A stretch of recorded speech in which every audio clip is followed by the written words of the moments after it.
Seeing that plantation burn down brought me a lot of joy, because why are there plantations still around anyway? Like, they really turned the plantations into resorts or like tourist attractions, museums, all this shit. Y'all aren't doing that because you give a fuck about the history. Y'all are doing that because you want to have ownership of that land still, ownership of that house, ownership of whatever the fuck it is, the plantation, literally. Yeah, so I hope all of the plantations across the entire United States just burn down. Absolutely.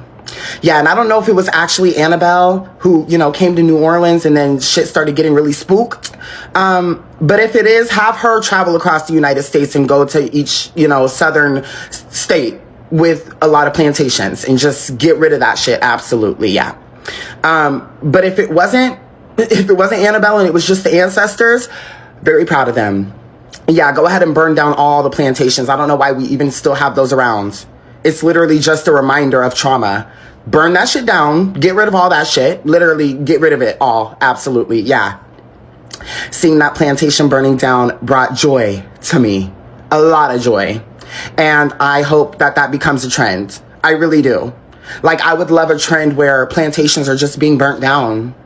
No more resort for you. Yeah. Hello guys, and welcome to the Joy Report. In today's video, we're going to talk about Black American celebratory reactions to the Nottoway Plantation banning. When news broke that the infamous Nottoway Plantation in Louisiana had banned, Black Americans across the country didn't respond with sadness or mourning. Instead, many felt something they hadn't expected: joy, not because of property loss, not out of cruelty, but because of what that place symbolized: centuries of pain, forced labor, and the erasure of truth in favor of Southern romanticism. Nottoway wasn't just any plantation. It was one of the largest slave plantations still standing in the American South. A pristine white mansion preserved like a trophy of terror. For years, it was used as a wedding venue, a luxury hotel, and even a stop on tourist tours that conveniently skipped over the truth that black bodies built it, bled into the soil around it, and were brutalized under its roof. Generations of enslaved Africans lived and died there, and their suffering was reduced to a footnote. If this is the kind of content you enjoy, please consider subscribing, liking and sharing so that YouTube may recommend it to a wider audience. And so now, without further ado guys, let's go straight into this video. But first, let me play you a few videos on this matter, and I'll come back with my commentary. As a side note, all credit goes to the creators of these videos. I don't care how beautiful you thought it was. That plantation burning down, that was justice. That was release. That was over a century of pain exhaling. And if you're more upset about the building than the bodies that built it, you were never on the right side of history to begin with. So let's talk about it. Nottoway Plantation, the biggest plantation house that was still standing in the South. 53,000 square feet of sugar-coated horror. Enslaved people were forced to build it in 1859. By John Hampton Randolph, a man who got rich off of enslaving over 150 black people. I'm not talking they worked for him. I'm talking full ownership. People with families, names, dreams, all stolen, stripped down, and used. He had that house built to show off. It had gas lighting, hot and cold water, and imported marble in 1859.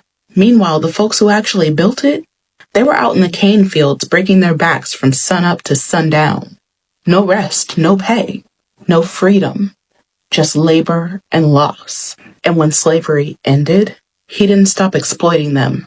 He kept that land going with the same people, now trapped in poverty instead of chains. But here's where it gets disgusting. If we fast forward 100 years, Nottoway becomes a resort, a place you could throw a wedding, a party, or brunch.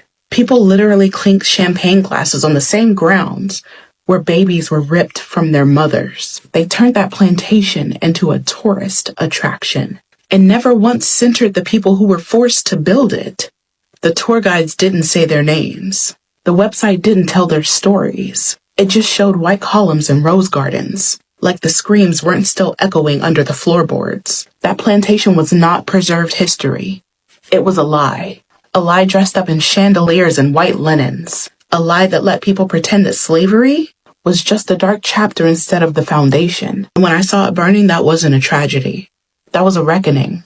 That was the land finally saying enough. And that was the ancestors saying, we're finally done being trapped here. You want to talk about sacred ground? Let the fire be the memorial. Because honestly, that place shouldn't have been standing in 2025. That was a living insult. And for the people who are crying over it, why weren't you crying for the people that it erased? Why weren't you crying for the children that were born into bondage there? For the women that were assaulted in the shadows of those white columns? For the men whose names never made it into the records? You're mourning wood and brick. I'm mourning generation. I hope the fire cracked that sky wide open. I hope the ancestors saw it from wherever they are and said, we can go now. I hope their spirits aren't bound to that place anymore. That they finally return to the land that they were stolen from. Whole, restored, free. Imagine I get up here and I say that my fiance and I are going to get married at the Auschwitz concentration camp. Imagine I say I'm going to host my reception in one of the chambers where they slept in unspeakable conditions. Imagine I say we're going to host a few games where so many Jews' shoes are lying at, where they were treated in unspeakable ways. Sounds crazy, don't it? Asinine even. The reason you feel empathetic and sympathetic towards the people who suffered during the Holocaust is because they look like you. There is not a way you're going to be able to convince these people that they are racist, no pun intended, okay? But it's not. Because the fact that so many of y'all are like, oh, y'all are erasing history, but y'all are okay with us erasing the black history of your grandmothers hurling racial slurs at Ruby Bridges, who is still alive. Y'all are okay with erasing the history of what was happening to Henrietta Lacks. And we're having it happen all over again with that young lady who was basically not alive while carrying a fetus. Y'all want to erase the parts of history because it benefits you to erase history of. That's what that is. That is why y'all are upset about the Nottoway Plantation burning down, because it was something that made you feel good. May anybody who got married at that plantation, may your divorce end terribly. Because y'all were getting married at the expense of the souls and the heinous things that happened to my ancestors there. I have ancestry that traces back to this. I'm not saying that just because I'm black. I literally have ancestors from Louisiana. Y'all are weird. So when the flames rose and the roof collapsed, it wasn't just a building burning. For many, it felt like history making a correction, like the ancestors themselves had breathed out. There's something sacred about fire. In many African traditions, fire is used to cleanse, to purify, to send messages to the heavens. In Christianity, it is a symbol of judgment and transformation. That night, for Black Americans watching clips of the Nottoway blaze, the fire felt like justice, not the kind written in courtrooms, but a spiritual one. The kind that says, we remember, even when the world wants us to forget. Black Talk lit up like the sky over Nottoway, with people sharing photos of the inferno. And through it all, there was this collective exhale, as if something heavy had finally cracked. Instead of a memorial or museum, it was a place where people sipped wine and danced, often without knowing or caring that it had once been the site for slavery. For years, Nottoway advertised itself as the White Castle of Louisiana, with bridal suites and gala rooms. It was common to see white brides posing on the front steps, their gowns billowing over the stones laid by enslaved men. No plaques for the people who died there, no names etched in stone, just a manicured lawn and the sounds of violin playing over the echoes of forgotten screams. And that's why the fire hit different, because for once, the descendants of the enslaved weren't being told to get over it or respect history. No, this time, history was finally paying its own price. Of course, some people were quick to call it a tragedy. News reports described the plantation as a historic site lost to flames, but Black folks pushed back hard, because to them, the real tragedy had already happened over and over on those grounds. The real tragedy was never the building itself, but what it represented, a country that has never fully mourned, apologized, or repaired.